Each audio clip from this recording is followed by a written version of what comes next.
This is part 39 of our Minish Cap walkthrough, and in this part we're going to be fusing with the final Tingle brother. Yep. And then that'll allow us to get our weapon upgrade, the Magical Boomerang. Which is it's huge. Like I said, like it's very useful in this game. You can actually change directions, like which was an item in one of the Oracle games, like the boomerang. Yeah. Actually, it might not have been a boomerang, it might have been something else, but you can change directions with it, and so it just like helps you hit things that might be hard to hit, and also like we said with the sparks, it'll give you fairies for the sparks when you hit those. So and those are huge throughout the game. And then on top of that, later on in this video, we'll also be getting another weapon upgrade. We'll be getting the remote bombs, which is very nice. The problem is, like, there for like the next couple parts, I kind of forget to hit the like detonator on it. Like I would like plant bombs, and like I would just totally forget about it and be like, "What in the world's going on here? They're not blowing up." Now, unfortunately, for all the good things we're going to do in this video, we're also going to start the figurine quest. Oh, geez.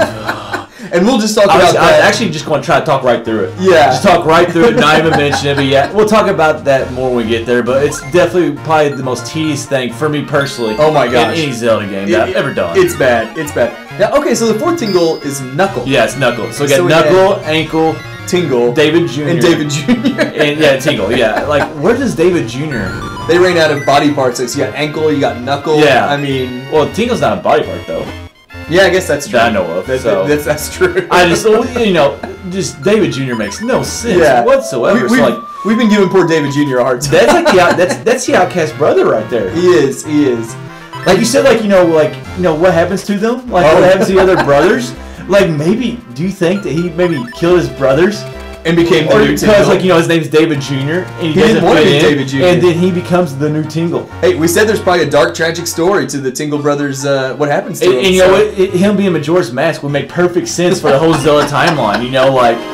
Just this crazy guy that, Nintendo, we need to know more about David Jr. He would fit so good. Oh my god, that might be one of our best ideas that we've had so far. I think it's a good one. David Jr., sounds, horde, but kills his brothers and becomes a new Tingle, and then makes his reappearance in Majora's Mask or I'd be something okay with that. I'd be okay with that. I'm not sure on timeline if he appears in another game, so sorry if I'm wrong. We're writing Zelda fanfic over here.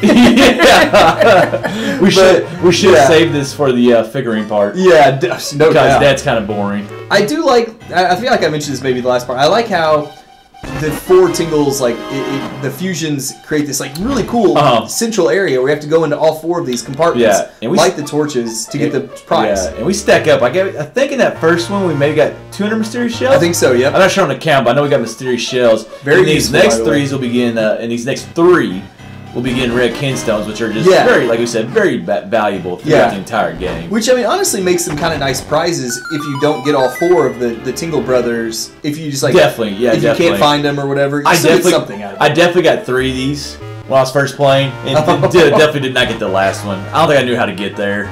I wouldn't be shocked. Like I said, it's a really short quest if you know where they're at.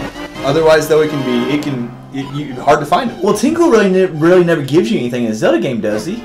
Maps, I guess. Maps are nothing. Oh, I guess maps are pretty valuable, but he's never given us an item or anything like that. So I probably just honestly ignored him. He's not gonna give me anything of value. And which the Magical Boomerang. I'm not gonna say it's one of the most useful items, but it comes in handy. I enjoyed using it. So half the time, I think I forgot you could steer it. Yeah. And I would just throw it anyway and treat it like the normal boomerang. It helps you get some switches later on in the game. Yeah. Because I am not positive, but it might fly farther too. That would not surprise me. Kind of like the red boomerang in Link to the Past. Yeah. And here, I guess we have to. I don't know. Do you want to talk about another Zelda game, or do you want to talk about work or anything? That would be more exciting. How's work going? No, this it's just very tedious. And the strategy that I used, first of all, you don't want to max out on shells. You get $9.99. You can't go above that. But the thing that I did was I just bet 1 shell every single time, which starts out at a really high percentage. Yeah, really high. But because if you go to 100 every time, you're gonna burn through your shells in no time. So the best thing, just bet 1 single shell every time. And you know what? I'm not gonna lie though, it becomes a little bit of an addiction, a gambling addiction. Yes. But I remember you and I trying to get the last 5 or 6. It was definitely. And we were going nuts every time we got one. But you get down to the probabilities of 5%. Yeah. It is a pain, but that's the best way I think to go about it. But as you go along in the game, you have to see the person or the item or the enemy in the game. for it to become a figurine. So as you go along further in the game, the probability actually increases because you see more characters. Yep. And like you said, you don't want to burn through all your shells, or you don't want to collect more than 999 shells because it caps there. Yeah. And as you burn through them playing this game, you go get more from the treasure chests you may have left unopened. Yeah. Now we don't go through the whole thing right here. Disclaimer. We just show you like the first 3, kind of how to get started, how to get going on it, and I don't think we don't show it until actually after we beat the game. Yeah. There's 6 more like extra ones you can get, and we show that. But other than that, we don't show any more of these. And there's 130 in total. Do we show the one where we get the heart piece? Maybe. Okay, we might show that. We might show that. We might show. We might show like it's weird because there's 130. Yeah. So I think we show number 130. Probably. And then we show the 6 after we beat the game. Yeah. I mean, the big prize in game for all this, if you can call it a big prize, is a piece of heart, which is it's a joke. Oh my god, it's a joke, and like it's awful. If you want to know, I didn't really count the time that I spent on this, but I know it was brutal. It was 10 parts. I made each of those parts about 30 minutes. So whatever that adds up to, what was it? 5 hours? Right? Somewhere in that 5 hours. Yeah, it took me about 5-6 hours to do just this side quest. Yeah, that's what we kind of mentioned how quick the Tingle side quest is. Well, compared to the figurines, everything is a lot quicker. If you're kind of like a collector, I can see how it'd be fun for you. Yeah. Because, I mean, it is kind of cool going through all the figurines, and like it gives you a description, as you saw, of each one. So, I mean, it's good for like collecting, but like that's one of those things we talked about. Maybe only 25. Yeah. Or 50 at the most, not 130. It's kind of funny. You said we're not going to show you everyone we get. Our Minish Cap video series is what, 61, 62 videos? Yeah, 61, 62. It's 61. 61 parts. You know how many it would be if you showed every one of the figurines you got? Oh my gosh. We would fill up YouTube. It would be almost like 100 videos, actually. It would be brutal, so we decided to forego doing that. I just wanted to tell them like the strategy and like how to go about it. I kind of stopped when I was taking a drink of my beer, so I had to stop drinking my beer and come right in. Well, I think Link has a concussion now after you ran. Well, man, I'm not gonna lie, I got a little bit too confident, a little cocky with the Pegasus boots, because like in this game it's rare that you can actually like kind of steer. Yeah. With the Pegasus boots. And I just like that a little bit too much, and I became really good at it, and just, doesn't always work out the way I wanted to. I don't think I knew you could steer the Pegasus boots the entire time I played this game. That was one of those things, actually, I didn't know the first time, and I actually didn't know the second time. I think something happened, like, where I was just trying to move. Yeah. And I was like, holy crap, you can actually, like, steer these things. I didn't know that until you and I were playing the Kuko game, trying to collect the Kukos, and I saw you do it, and I was like, "What did you just do?" That's just funny right here. Like I'm trying to wait for these lily pads. I totally forgot. Completely forgot that I could swim right there. Well, the best part is you like jump in the water, then immediately jump back out. Yes. I forgot my arm floats. Yeah. Link's afraid of water today, but I got a laugh out of that. You eventually learned it. It was funny, kind of like the first thing I thought was, "Oh crap, get out there!" And then I was like, "Oh crap, I can't actually swim." Yeah, I will say, like, I like coming back and revisiting the Minish Village. Yes.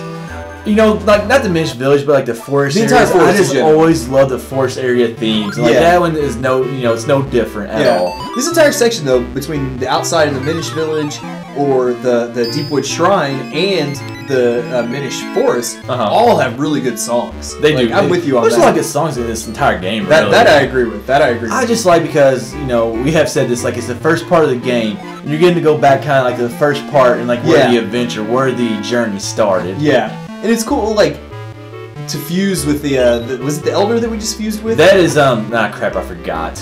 Or the Sage, I don't remember what his name is. Whoever that guy is. he's like the Minish Elder, I think. I was trying to remember his exact name, because I actually looked at it today. Yeah. But, Minish Elder. That sounds fine. And that, he's definitely not Sage, I can tell you that. No. And that motivated the bomb maker here to come up with a remote bomb. Now, why is a Minish making bombs? I would be terrified. Okay, first of all, the bomb would be the size of a house to a Minish. So like I don't understand like how that concept even works. And like this dude, I mean, I guess if you get hit by a bomb, that's that's kind of it. But So I guess it really doesn't matter what your size is. No. I'm a big fan of the remote bombs though. Just being able to blow them up either really quick or to like delay and wait till an enemy walks into it or something is just such a nice ability, because I think the fuse on the regular bombs is too long to begin with. It is. So I'm a big fan of having the control to blow them up soon. You know, it depends. Like I said, sometimes I forgot that you had to actually hit the detonator, so sometimes like the fuse went even longer on this one. That's so funny. But now that we've got that, this wraps up part 39.